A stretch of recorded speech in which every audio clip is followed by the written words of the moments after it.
বিসমিল্লাহির রহমানির রহিম। আসসালামু আলাইকুম। কেমন আছেন আপনারা?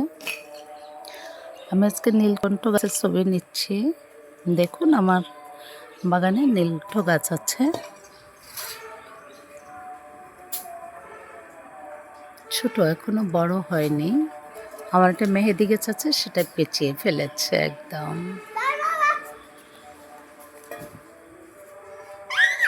এই যে ফুলের কলিগুলো,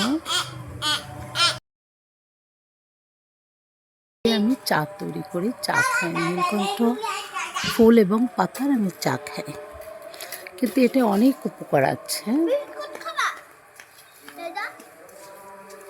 অনেক উপকারে নীলকণ্ঠ গাছের চা, ফুলের পাতা, ফুল এবং পাতা অনেক উপকারিতা।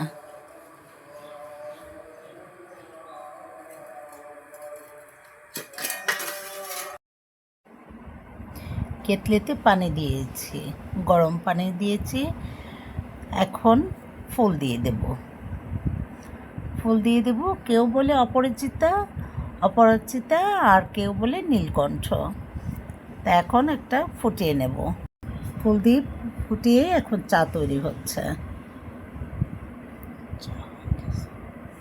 চা হচ্ছে, চা ছেঁকে নিচ্ছি, চা ছেঁকে নিচ্ছি।